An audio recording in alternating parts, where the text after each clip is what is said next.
എല്ലാവർക്കും ഈ പ്രഭാതത്തിൽ വന്ദനം. ഒരു ദിവസം കൂടി ദൈവം നമുക്ക് അനുഗ്രഹിച്ച് നൽകിയത് ഓർത്ത് ദൈവത്തെ സ്തുതിക്കുന്നു.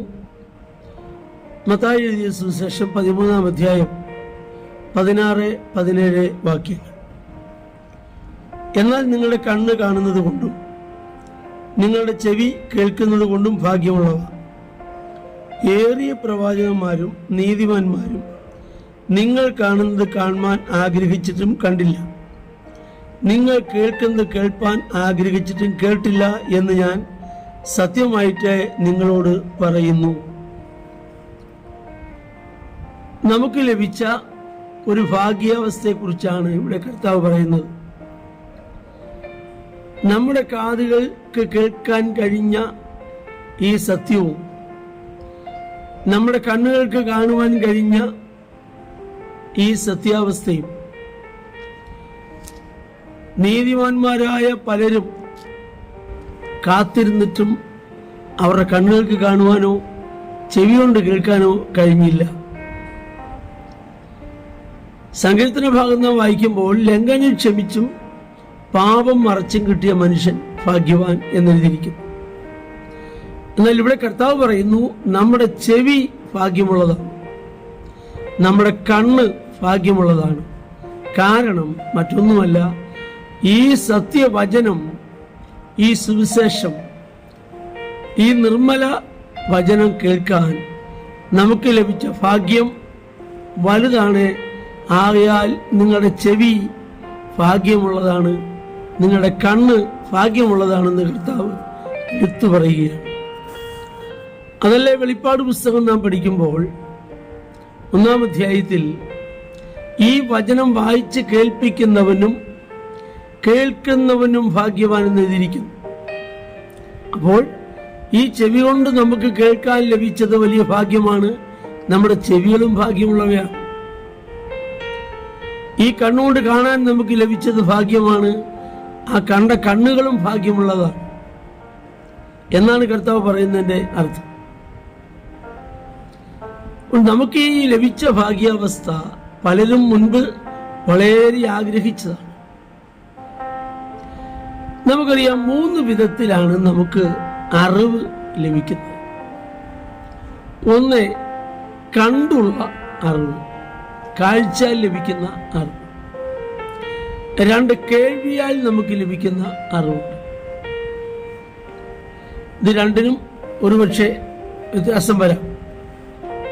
കണ്ണുകൊണ്ട് നമ്മൾ കാണുന്ന രീതിയിലായിരിക്കുകയല്ല മറ്റൊരു വ്യക്തി കാണുന്നത്. ചെവി കൊണ്ട് നാം കേൾക്കുന്ന രീതിയിൽ അർത്ഥത്തിലായിരിക്കുകയല്ല മറ്റൊരു വ്യക്തി കേൾക്കുന്നത്. 3-മതൊന്നാണ് അനുഭവിച്ച് അറിയുക എന്നുള്ളത്. അതാണ് ഏറ്റവും ശ്രേഷ്ഠകരമായ.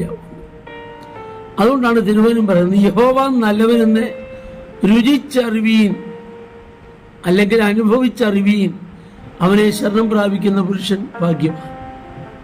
അപ്പൊ നമുക്ക് ദൈവം നമ്മുടെ കർത്താവിനെ ഒന്ന് അനുഭവിച്ചറിയുവാൻ ഉള്ള ഭാഗ്യം ലഭിച്ചത് വളരെ അനുഗ്രഹീതമായ ഒരവസ്ഥയാണ്. നമ്മുടെ ചെവികൾക്ക് ഈ വചനം കേൾക്കാൻ ലഭിച്ചത് വളരെ ഭാഗ്യമേറിയ ഒരനുഭവം. കണ്ണുകൾ കൊണ്ട് നമുക്കത് കാണാൻ കഴിയുന്നത് വളരെ അനുഗ്രഹമേറിയ ഒരനുഭവം. ആകയാൽ നാം ഓർത്ത് ഗ്രഹിക്കേണ്ട ഒരു കാര്യം, ഈ സുവിശേഷം കേൾക്കാൻ ലഭിച്ച കാതുകൾ പോലും ഭാഗ്യമുള്ളതാണെങ്കിൽ, ഇത് കാണാൻ ലഭിച്ച കണ്ണ് ഭാഗ്യമുള്ളതാണെങ്കിൽ, നാം എത്ര ഭാഗ്യവാന്മാരാണ്. അതല്ലേ പണ്ട് ഭക്തന്മാർ പാടാറുള്ളൊരു പാട്ടുണ്ടല്ലോ, ഭാഗ്യവാന്മാർ നാം എത്ര ഭാഗ്യവാന്മാർ. കാരണം ഈ അനുഭവത്തിലേക്ക് ദൈവം നമ്മെ വിളിച്ചത് കൊണ്ട് നാം ഭാഗ്യാവസ്ഥയുള്ളവരാണ്. ലോകത്ത് മറ്റൊരു വിധത്തിലും നമുക്ക് ലഭിക്കുന്ന അനുഭവത്തെക്കാൾ ശ്രേഷ്ഠമായ ഒരു അനുഭവമാണ് നമ്മുടെ ദൈവത്തെ അറിയുവാൻ നമുക്ക് ലഭിച്ച അറിവ്. ആകയാൽ ഈ പദവി നമുക്ക് ലഭിച്ചു.